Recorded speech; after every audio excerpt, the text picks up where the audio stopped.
There is a dream on your heart, a life that you're destined to live. But it hasn't happened yet. It can feel like you're falling behind in life, or that you've missed your chance. Well, I'm Brittany Hoops, and I'm here to tell you, together here today, we are finally going to take a stand. We're going to take the reins, collapse timelines, connect to your vision, and tap into the manifestation momentum that makes your dreams inevitable. Take a step back for the ones who Welcome back, time travelers, to another episode of Inevitable with Brittany Hoops. I want you to take a moment right now. Go ahead, subscribe to the podcast so you won't miss any of these upcoming episodes, especially since today kicks off our very first episode where we dive into our new focus here on the Inevitable podcast, which is our relationship with time. So, not only just our relationship with time, but our manifestations relationship with time, most importantly, right? Guys, I'm so excited. I have just been having an absolute blast getting back to my sort of researcher roots here with this new direction of the show.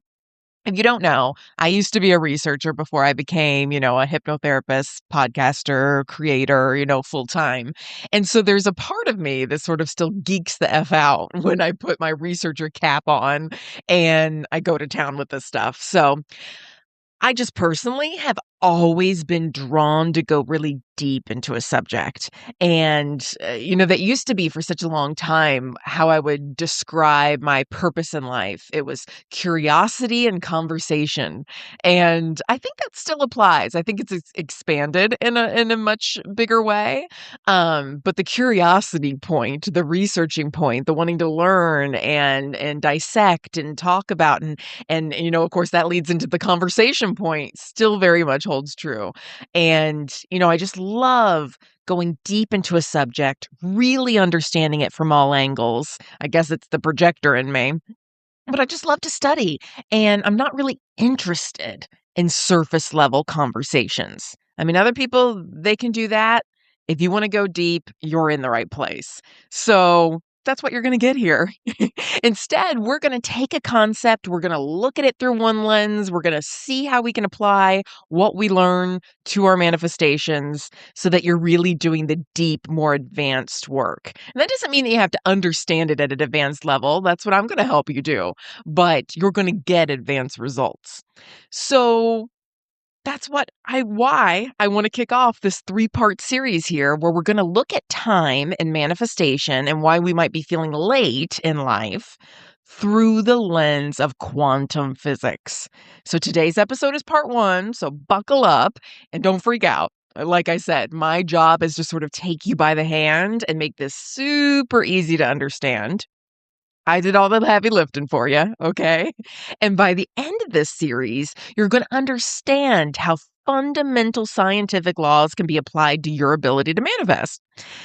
And you'll be able to move forward and really make some of those confident decisions regarding your goals without really spiraling or wasting months second guessing yourself and, feel like you're, as Abraham Hicks would say, fighting your way upstream. We want this to be in flow, in trust. And that's exactly what you'll get when you understand the mechanics of what's going on here. And you'll actually move forward, which is the goal of all of this. In fact, you won't even move forward. You'll quantum leap forward because you'll be ready to work with these laws of the universe rather than against them. So let's go ahead and dive in. First, let's just sort of ground ourselves so that we know exactly what we're talking about here, okay? What is quantum physics exactly? I feel like it's become such a, a buzzword in the manifestation community. It's like, it sounds all scientific-y and official, and everyone's like, oh yeah, quantum physics. And you can tell they're just praying that no one's going to ask them what it actually is, right? So, it makes for a good hook on TikTok, but let's actually understand what we mean when we talk about the quantum. So let's break it down, okay? When you hear the word physics, if you're anything like me, okay, your mind probably flashes back to your high school physics class where you had to learn about, atoms and matter. Or maybe there were questions on a test where you had to figure out, if the baseball was traveling at this speed, where exactly will it land in X amount of time from now? And all those sort of things. Sort of makes me sweaty even just thinking about that. I hated those kind of tests and questions. And it made me think that I didn't like physics, which was such a shame. Or maybe you had to construct some sort of model bridge with a pulley system or something, right? That's physics, sure. But guess what? It's Newtonian physics. Okay, it's the physics of the 3D world around us, like gravity. You drop an apple, it's gonna fall. Okay, that's how it works here on Earth. I'm sure you're aware of this. It's the science of understanding a world that is solid, that is predictable, that is certain. I almost laugh when I say that, right? Because I don't know about you, but very rarely does this world feel predictable and certain. And yet there's this whole science we learned about it. And so for most of us, if you grew up the way I grew up, you just sort of thought, okay, this is the way it works, and perhaps the only way it works. But it's not the full picture. It's not entirely true. There's this whole other area of physics, and it is called quantum physics, where you can take that atom that you learned about in school, right? And let's just say we zoom in, way, way, way, way in, even closer into the space that exists between all those atoms that make up matter. And you learn that when you do that, whew, things operate quite differently. Those subatomic particles, guess what? They aren't solid. In fact, they're more like waves of probability. They're like these fuzzy little clouds of what might be. Electrons, I'm sure you've heard of electrons, right? They aren't just little specks of tinier matter. No, they're spread out possibilities until they're measured. They can be anything and nothing at the very same time. Particles, they constantly pop in and they pop out of existence here. It really is a field of pure possibility. That's why we call it a quantum field. And a particle in this field might not decide what it's doing until it's been interacted with or measured. And that is really key. That is something called the observer effect. And this is when you can kind of start to begin to apply these learnings to our understanding of manifestation. Now, physicists may use measuring tools to observe changes in subatomic particles, right? They got all this fancy equipment. But us humans, our form of measurement is our attention, our focus, our consciousness. That's what makes us observers too. At least as we kind of view these principles through a manifestation sort of interpretation, right? Things aren't solid and certain until we, as the observer, look at them. Which this is sort of where quantum physics becomes super interesting to us manifestation folks, because it's essentially saying, hey, you know how you thought that matter was just a hunk of solid something in the world, right? Like a chair or a table, right? You knock on it, it's solid, it's stable. Well, if you zoom in enough, it's actually made up of a bunch of different atoms. And guess what? Those atoms are made of 99.9999999% empty. And I put that in quotes because it isn't technically empty, but empty space. Empty in the sense that matter doesn't exist there, but very full of something called an electron cloud. Oh, and double guess what? Here's the cherry on top. That electron cloud space only really becomes something that we can see and taste and touch and experience in our 3D reality. It only hardens into fact, as Neville Goddard would say, or hardens into matter once we give our attention to it. It's all just possibility before them and then in a quantum field until we use our creationary power of attention to solidify it into matter. I almost like picture it like this never ending, like when I think of the quantum field, I don't know why I think of it this way, but I almost picture it like this never ending, like roll of bubble wrap. Okay. Just like imagine the largest, never ending, infinite roll of bubble wrap. And it's like our manifestations are like the little pockets of air in the bubble wrap. And when we give our attention to it, that little, we pop that little thing, right? We pop that little bubble wrap. And that is manifesting in the quantum field. That's what my mind conjures up, right? So matter isn't solid and determined. No, matter is actually just an energy pattern that is already stabilized because someone observed it into being or something observed it into being. It was measured in some way. Now, the famous thought experiment that everyone quotes here when it comes to manifestation, perhaps you've heard it too, is Schrodinger's cat. So I'll include a link in the description that describes more about this idea. But basically, the idea is that in quantum physics, something can exist in multiple states at the very same time. So a cat, it's kind of a gross example. I don't really like it, but a cat can be in a box and it can be both alive and dead at the same time. That's the thought experiment. Until someone or something observes it and measures it. It's kind of the same thing as like, did a tree fall in a what's that old saying? Like, did a tree that falls in a forest make any sound? And I guess the general consensus is that it only makes sound if someone is there to hear it. If it isn't being observed, if it isn't being measured, then there's a chance it made sound. There's a chance it didn't make sound, right?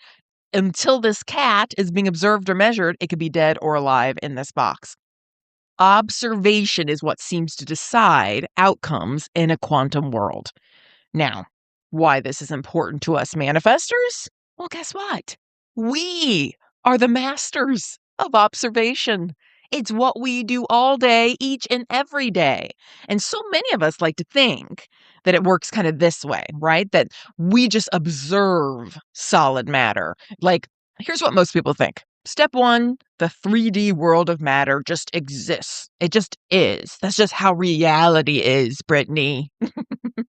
Maybe somebody's told me that before, right? And then step two, we just look at what is. We observe what is. But if you're a manifester, you know it's actually the other way around. It's step one, we are the creators, we're the observers. And then step two, subatomic particles, they already hold infinite possibility. All manifestations, all possibilities. And based on the frequency of our observation, they become the matter that is a match to our observation. And so reality, and thus 3D physical matter, bends to us. And it has no choice but to catch up with our observation. So that 99.9999% of empty space that wants to become something, and it's our frequency is what helps it become, right? It sets the tone. It gives it the blueprint for what physical 3D matter will become in your life. And so, when we're intentional, when we're creationary, when we're not reactionary, like we talked about in the last episode, our attention, our observation, it then creates the world around us. And in this case, our observation is the frequency that we emit, the thoughts we think, the emotions we feel, and we observe and thus create all of that in our inner mind first. That's how we observe, because when we observe in there, we end up seeing out here. So in quantum physics, a particle is everywhere that it could be until you look, and then it chooses whatever you've decided to observe into form. It sort of reminds me of like a video game in a way, right? Where you are the main character, you're the observer, and the environment and the other characters materialize around you only once you sort of enter into that land of the video game. Because it would take far too much computing power to have all worlds and all lands and all the NPCs coded and existing at all times, right? Like, for who? No one's playing in that land. It doesn't need to exist. Your console's turned off, right? It's not being observed. There's no need, right? This isn't Toy Story, okay? The toys don't exist until you play with them. So the elements of this video game only exist as coded possibilities until there's someone with their console in hand that's ready to interact with it, right? And that someone happens to be you. It's sort of like the simulation hypothesis, the idea that reality could function like a computational system rather than this fixed, fully rendered world. Okay. I used to think about that as a kid. I used to be like, what if the country Spain doesn't actually exist until I were to set foot in it? Maybe it's just a big inside joke we're all in on. It's just an idea that we're all in on until then, There's Santa, there's Spain. Now, I don't actually believe this to be true, right? It's another thought experiment, but there are some interesting overlaps between quantum physics and this simulation theory. So here's another thing we have to keep in mind, though. Guess what? You are not the only observer right now. No, no, no, no, no. You share this planet with 8.2 billion people who are also observers, whether they realize their quantum creationary power or not.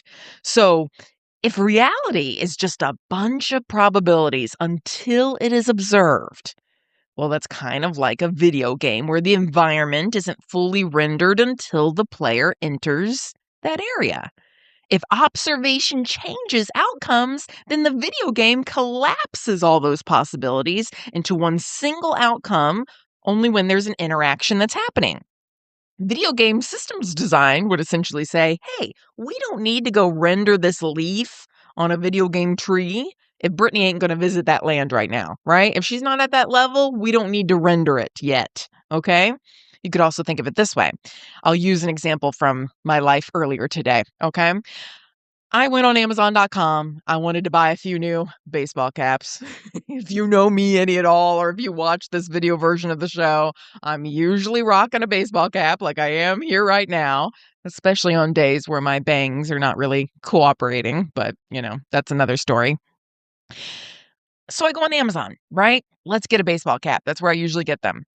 And there are a million different baseball caps on this website, right? There are all different colors, all different styles, infinite possibilities existing on this website called Amazon.com, right? Literally any kind of baseball cap that you could imagine. Some I really love, right? They look awesome. Yes, great. Some, gross. Don't love that so much, right? Wouldn't want to wear that red MAGA hat. Not interested. No, thank you. But they all exist on Amazon, okay? On the Amazon website. Now, I didn't look up MAGA hats. I don't actually know if Amazon sells those or not. I didn't even look that up. I'm so uninterested in that. But for the sake of this metaphor, all the different baseball caps exist on Amazon. And me, I'm the observer. I'm the shopper. I have the intention to manifest a baseball cap, to wear one on my physical head, right? So I find the one that I want. I give my observation and attention to it by, clicking add to cart.